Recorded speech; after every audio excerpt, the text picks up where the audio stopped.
Simu Liu. My first question for you is, what is it like to go from Kim's Convenience to starring in a Marvel movie? It was a trip. I mean, Kim's Convenience was a little homegrown, Canadian family sitcom that took place in a little tiny studio in the East End of Toronto. And 90% of our scenes were on studio. It took place in a little convenience store and a little car rental agency.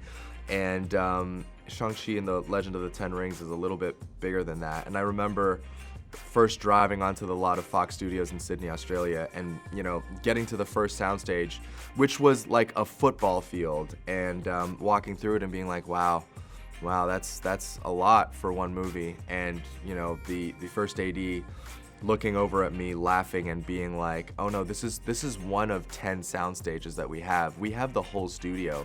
So it was like, yeah, that was kind of the scale and the magnitude of a movie like this. On top of that, we constructed the village, the mystical village of Ta Lo, in a Prospect Park in Sydney, in the outskirts of Sydney, and it was really like incredibly detailed, just acres and acres of land that had been warped and changed and built up to look like this incredible village, down to even the little huts and houses that will never even make it onto the camera. Just the level of detail in every single bit of that set.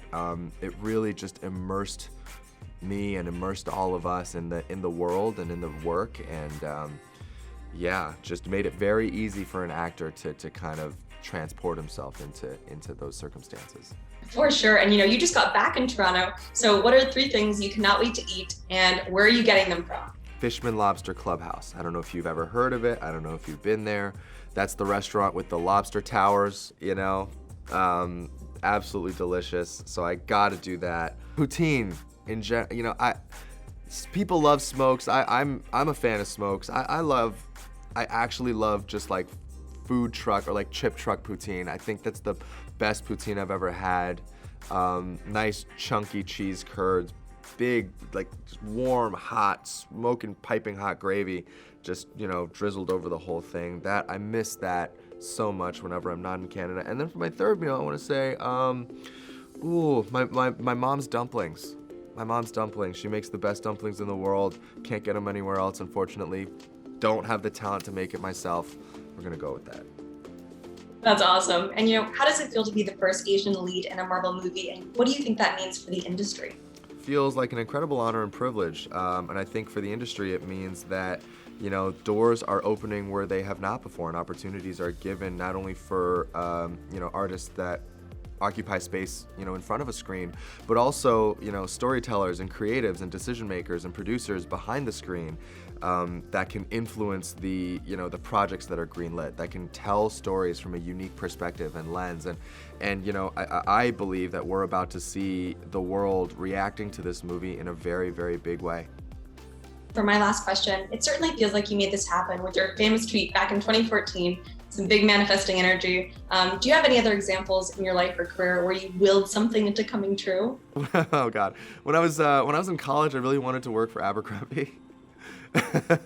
And I remember I would like hear stories of like some of my friends who would go shopping and they would get scouted to work, and I was like, so I would like go to the mall and I would like walk into the stores. I'd like look at some clothes, but I'd always like look around. I'd always be like, am I getting scouted?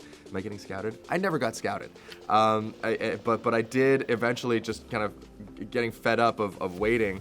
I just walked in with a resume and I point blank asked if I could interview, and ended up getting the chance to work for Abercrombie.